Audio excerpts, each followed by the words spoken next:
you got to focus on the specifics of who's lending, how are they lending, and you've done some research over the last a lot of research over the last 6 months on the changing nature of debt contracts and how we're seeing an emergence of de facto seniority clauses, especially in a lot of Chinese lenders compared to the traditional Paris Club lenders.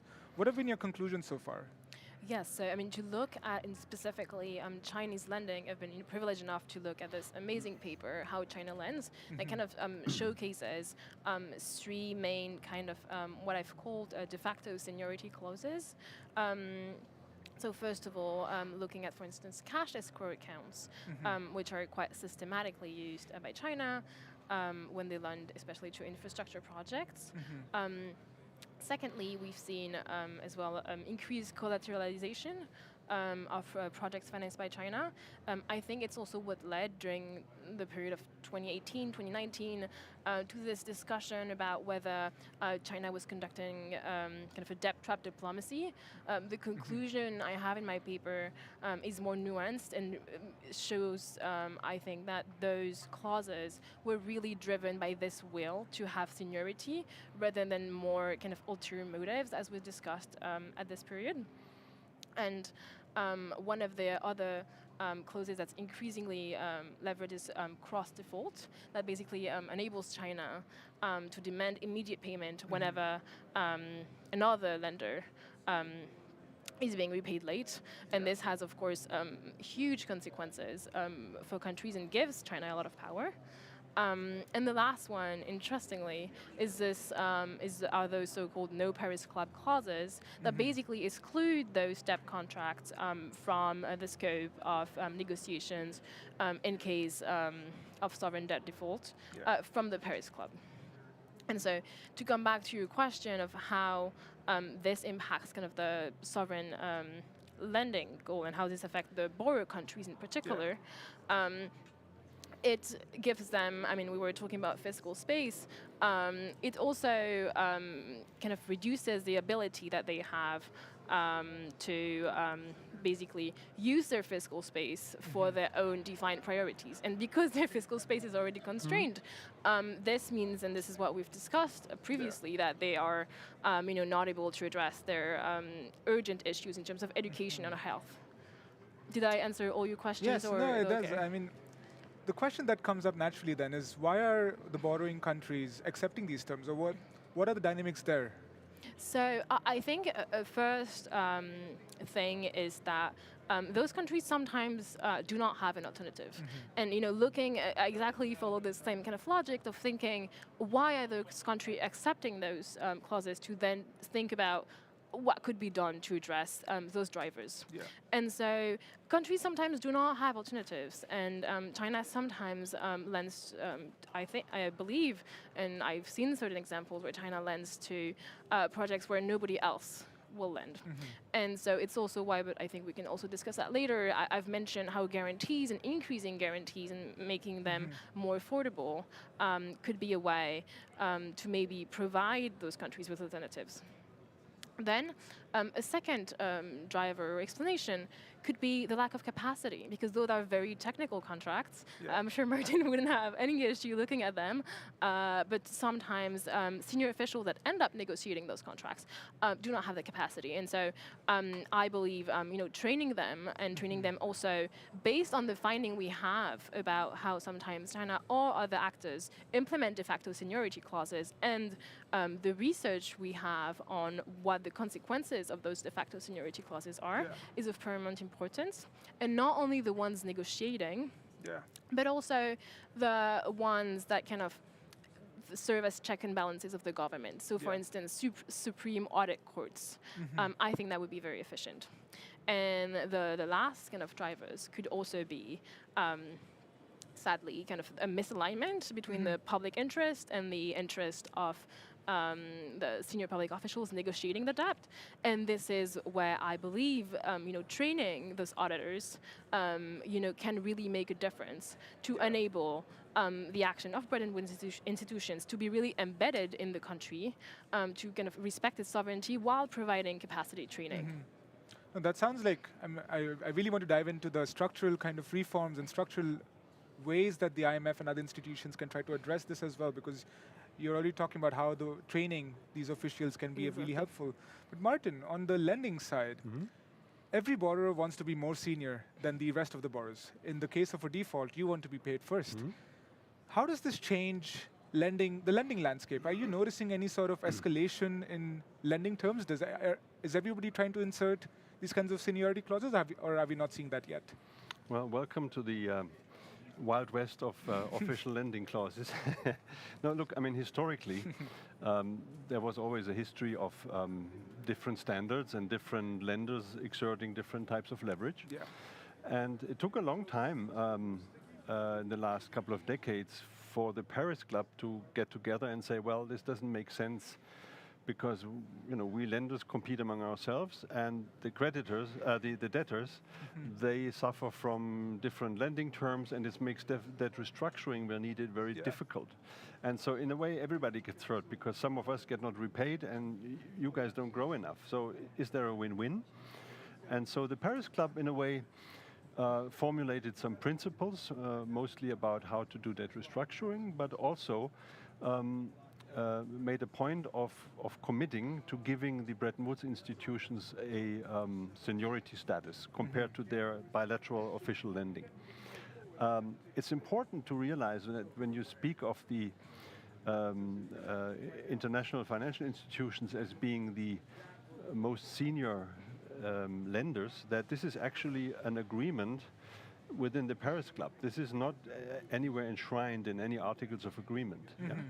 So by implication, countries that were not big lenders at the time when the Paris Club got together, but are now emerging, and we're talking mostly China, but not exclusively, they are not bound by these rules. They still operate, as they see fit. And, it takes time to actually understand and learn these principles. And when you're not dealing with China usually as a state lender. You're dealing with various institutions within China, and they have a very robust approach to making sure that they're going to get repaid.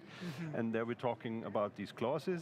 There's, I'm sure also some negotiations under the table sometimes involved, or was at the beginning, and it simply takes time until everybody understands what's really beneficial, most beneficial for themselves and the debtors, right? And so the IMF has to be careful because it is not supposed to get in between these bilateral parties. It has no role to play. Also, it has no role to play in the debt restructuring whenever there is one, because it cannot intermediate between two of its members. So it can only operate through technical advice. It can operate through fora like the Global Sovereign Debt Roundtable, where it provides arguments for certain policy directions. And it's a very slow process. It really takes time. I hope that because the Paris Club went through all that, for example, the common framework where China is involved at the G20 does not take 30 years to settle all that. Hopefully they will take a leave from the Paris Club and get it done sooner, but it still takes time. Now, this really is the Wild West of lending terms, Martin. You're completely right about that. But it sounds like there's a real potential for escalation of lending terms, of borrowing, restructuring processes. There's a risk of we go through a process where it's really difficult to go back from. And Lili, in your paper, which I should say is upcoming and will be released in January on the Atlantic Council website, so please stay tuned to all our audiences. But what to me was the most fascinating component of this paper is that you draw a comparison between the disarmament movement and de-escalation in the sovereign lending space. And you propose this idea of a multilateral agreements of acceptable contingencies in debt contracts. Now, I want to explore this idea a bit further because recent examples of multilateral agreements in the international economics and financial space have had a mixed record, especially when you look at the international trade system with the World Trade Organization, in the debt space itself with the G20's common framework. The results have been patchy so far. And so how do you envision this working out, and how do you see this being enforced? Sure. So it's a lot of question in one. Yeah. Just I'll start by providing some context on this kind of idea of escalation I put forward. I do fully agree that this is not something that we see now. I do think that was what I mentioned at the very beginning, which is the increased fragmentation of lenders, and something that we haven't talked about yet, which is the lack of transparency of current clauses by China. Yeah. So one of the main findings of this How China Lends paper is that those clauses are not known to the public and are not known to other lenders. And what that means is that those other lenders are not able to kind of price this lower seniority they have when they're lending. And so because we are seeing increasingly new actors and actors that are not members of the Paris Club, I believe there might be a risk on the long term that those actors at some point, if it happens several times that they kind of discover and learn at the very end of those clauses that China has been doing that. But China is not the only country that sometimes revert to these clauses, then that they start increasingly kind of running towards more security and asking for more and more. And this is, what made me think about the parallel between armament or disarmament, because you have kind of this escalation where you're competing against each other for more, like you would with, or like you did with armament. And I thought it was interesting to look at this framework of de-escalation that's being put forward. And so the first step before anything would be to guarantee transparency, to kind of enable to have a clearer picture for all lenders and borrowers of what debt what then has been borrowed and lent, and under which conditions. And why I believe, maybe naively, that this could one day, become true is that the World Bank recently published a paper on hidden debt that did not only quantify it, but also showed that it was basically detrimental to everyone. That hidden debt, is contracted in period of economic growth, and then when there is economic contraction, then basically everybody suffers from it, the borrower and the lender. And so, emphasizing that this is in everyone's interest around the table might make it more likely on the long term that countries would be willing to do so. I think the IMF also, in its Section 5 of Article 8, has the right to ask for certain information for countries. And I wonder if, once again, on the long term, the IMF could not, integrate, but Martin, you know more than me about that, and I would love to hear your perspective, integrate transparency of debt contract within those requested information that are mandatory for countries to publish. And in that sense, the IMF and Bretton Woods institutions, have a very high enforcement power, because if they're able to classify those information as mandatory, then they can condition resort to IMF programs, or maybe even one day, if we think about including the World Bank somehow there, to World Bank loans and grants to this debt transparency. And so that would be the first step, to then create a multilateral forum where countries, know what they're discussing about in terms of are able to quantify debt that is not hidden anymore, and make agreements from themselves to avoid this escalation that would just put a huge strain on borrower countries and lead to more defaults, having negative consequences for everyone. It's fascinating you point out the World Bank's hidden debt paper. Their assessment is that $1 trillion of debt is hidden, which only gets added retrospectively to debt statistics. And Martin, you've been in this space. You've negotiated with a lot of countries, tried to get them to be more transparent with the debt data. And Lili just pointed out maybe the Article 5. Practically, how can the IMF go about getting more transparency on debt statistics? And what has your experience been so far on those issues? So the IMF can require certain data for surveillance. The way it's been interpreted for a long time is that this really relates to key macroeconomic data. Interestingly, you cannot be kind of thrown out of the IMF, quote unquote, for defaulting on the IMF, for not repaying your loan. Theoretically, you can be expelled if you're not providing the data that you're supposed to provide. And it has not got to be published necessarily, it just has to be provided. So that's the macroeconomic side. there's been a workflow on debt transparency ever since I can remember working on big corporate issues at the IMF. Yeah. There's two things. One is it's very difficult to actually nail this down, what exactly you want.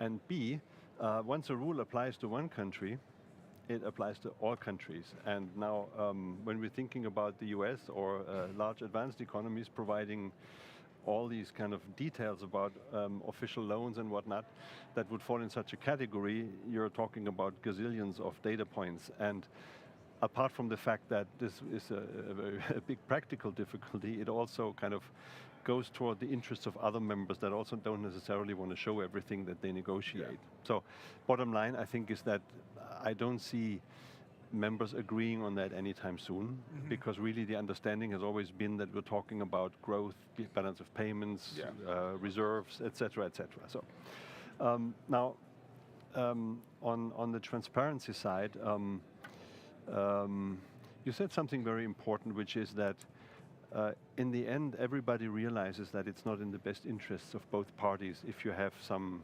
missing information, or if people don't trust each other when they negotiate, especially when several creditors are involved, right? If you're in a creditor-debtor relation, it's best if both sides operate under trust and a common understanding. If something goes wrong, then ideally we'd have something like a Chapter 11 process here in the US for corporates, where you have an orderly restructuring and winding down of issues, right? Now, that's been tried at the international arena with the sovereign debt restructuring mechanism, 2008 or some, didn't work out. But I think in the end, when you're talking about economics and you talk about financial interests, there is in the end a strong incentive for all parties to actually get together and sort this out. So we're not necessarily in a mutual destruction mode, like with nuclear weapons. Exactly. There are some really strong financial incentives to actually work on this. So that doesn't mean that, certain parties would say, well, if you do this, then we're going to come up with our things. But everybody knows in the end it's better well, not to shoot at each other, but also it's better not to let this fester for too long, because in the end everybody's worse off. And that has always kind of concentrated minds. It's more a question of how long it takes. And right now, it's taking definitely too long. Yeah, and we only have about 5 minutes left, but I really want to broach this question of what it sounds like, Martin, you're saying is that this question goes to the heart of a tension between debt transparency and acceptable contingencies in debt contracts for the sake of financial stability on the one hand. On the other hand, the sovereign right of nations to negotiate debt on their own terms. How has the IMF balanced this traditionally? The fund cannot get into this. It has no role there. It can only, when it comes to problems, it can specify the macroeconomic conditions under which it lends. And this will give creditors and debtors a framework within which to negotiate to meet the macroeconomic conditions in terms of debt service and debt levels that the IMF provides. So in a way, it puts people in the room and it narrows the walls and says, okay, within these walls you need to kind of lay out some kind of compromise. And if you go outside, well, sorry, then we're not lending. And that's usually worked quite well. It really forces minds.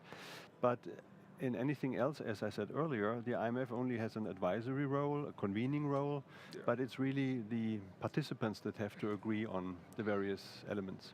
It sounds like more like something for the G20 to sort out, or for some other body to sort out, not the IMF. Lili, how do you make sure that if the IMF or if any institution tries to change the way debt contracts are structured and try to intervene in the market, which is not a market mechanism itself, how do you make sure that these efforts do not ultimately undermine the amount of financing that countries that actually need it receive? Yeah, so I think that it's an excellent question and of primary importance. The first answer is kind of Martin's point about the IMF cannot and so would not have a direct interference in those contracts. I think the second point comes back to what we mentioned about the drivers of why those countries accept such clauses, and specifically the lack of alternatives. And so I mentioned that I'm a very big believer in the fact that guarantees can enable other actors to lend where today China may be one of the only actors through its various development banks, because we've talked about how fragmented its lending is. And so the guarantee mechanism, the issue is it has been an instrument that has been leveraged for years, dozens of years, and the issue is its prices. Yeah. And so, I believe that if we have a given budget for institutions like the World Bank or MIGA, which the World Bank Group, which comprises MIGA, then you have to have a trade-off between how much money you're lending or doing grants with and guarantees. Yeah. And so I'm convinced that you could maybe leverage the higher leverage of guarantees that enable more actors to do those loans, and by that making guarantees more affordable for countries to enable them to have more, to access more, and not, on the contrary, being too risky and having not access to debt because those clauses that give seniority have been kind of prohibited or not in the market anymore. It sounds like a difficult process for all the institutions involved, especially because this, again, goes at the heart of geopolitics. And a lot of countries that have different interests, whether they're the lenders or the borrowers, and typically the lending countries tend to be the shareholders of the IMF and of the bank. And Martin, I have two questions left for both of you. But on the geopolitics side, I know you've written on this as well. How does the IMF, you said the IMF has no space to go into directly telling countries how they lend to others. But how should the IMF deal with geopolitics? Because it has become a recurrent theme of international finance, of international relations. How does the IMF go about it? Well, I mean, it has its lending rules. It needs to be repaid. That has to be sustainable, etc., etc. The fund can only operate within those limits because it is a global institution, and if it makes mistakes and doesn't get repaid, then all shareholders suffer from it, including the poorer members. Yeah. So it has to be really careful. What it can do, and the Ukraine program is a very good example for that, is that in a situation where a country would normally not be regarded as being able to repay the IMF under all circumstances, right? Because it's involved in a very hot war, like other countries before. This one was made different because essentially you got several of the largest shareholders together and say, well, we provide assurances to the IMF that should something go wrong, that we will help get the fund repaid. So that takes the risk related to the military engagement off the IMF's balance sheet, if you want. And it leaves it with the normal kind of risks of lending to a country that, has difficulties collecting revenues and maybe has more expenditure than it thinks, but it's the macro component that the IMF is responsible for. So that's where the shareholders, the big shareholders, Western shareholders, together with the IMF have found a way of operating. You can also imagine other countries that need help, and to a larger extent than what the IMF could provide. There are lending limits after all. Or maybe where there is not such a great willingness to fulfill the conditions of the IMF because of all sorts of domestic reasons. If Western shareholders were to determine that this country is geopolitically for us very important, they would need to kind of put a package together that comes with the IMF program and tells the country, well, we really want you to succeed and we're offering you this, but you have to do the program. I mean, it's actually an old model. This was often done with co-financing and filling financing gaps in that. But I think in this geopolitical environment, it's beyond just providing money. It can also be in terms of other incentives and other advantages that you offer a country. It could be market access. It could be military support. It could be all sorts of assistance. But geopolitically, these countries need to get kind of together and decide what they want to do in addition to the IMF program. So that would be one approach. It's a good reminder that geopolitics is not new. It's always existed since 1945, since these institutions were created. And we're nearly at time, so I want to pose one final question, but less than 30 seconds. This is Friday afternoon. It's almost 4 p.m. The meetings are almost done. we've discussed debt issues and all the issues so far. Have you seen any progress? Or what is your assessment of the progress made so far this week? And what still needs to be done? Martin, I'll start with you, and Lili, you'll have the final word. Okay, so if you look at the statement of the Global Sovereign Debt Roundtable, it's small progress on process. Yeah. And it will continue to be like that for a while. There's nothing big, but they have to work with China and other counterparts to just optimize processes and speed them up. Second, there have been some marginal improvements on helping countries get better access to IMF financing. So the so-called PRGT model, the subsidized lending reform of the IMF is helping. Also the compromise that has been reached in reducing somewhat the surcharges for countries that are exposed or that have a lot of IMF lending or over a long period of time. What I found disappointing compared to these advantages was that this talk about helping countries with liquidity problems not become problems of solvency. That seems to me like very much a collection of traditional models. In the Managing Director's GPA, Global Policy Agenda, it's about domestic revenue mobilization, it's about lending from the IMF and maybe others, and some further moves on debt. Yeah. I mean, we're already supposed to do that. So I don't know what the new part of that is, but we'll have to see in the coming days what is being meant by that. And Lili, final word to you. What are your thoughts on this week so far? Yeah, so I fully agree with the. I mean, it would be hard not to to agree with your conclusions. So I think I'm going to kind of choose my own question. What something I'm excited about that they mentioned in this report that you were talking about. I would say the stent contingent debt instruments, they especially emphasize the climate aspect, and this is something I mentioned at the beginning of our talk.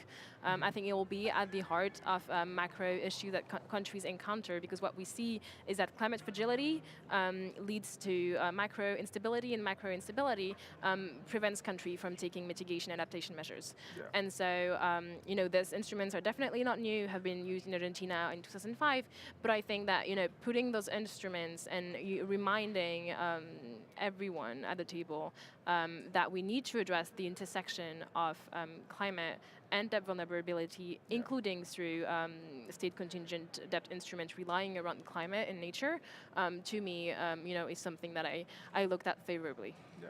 Lili, Martin, thank you so much for joining us today. I know you're very busy with your schedules. Thank you for joining. And to our audiences, thank you for joining us today. Lili's paper will be out in January next year. And stay tuned, in 10 minutes we'll be joined by the Egyptian Minister for Trade and Investment, and look forward to having you here. Thank you.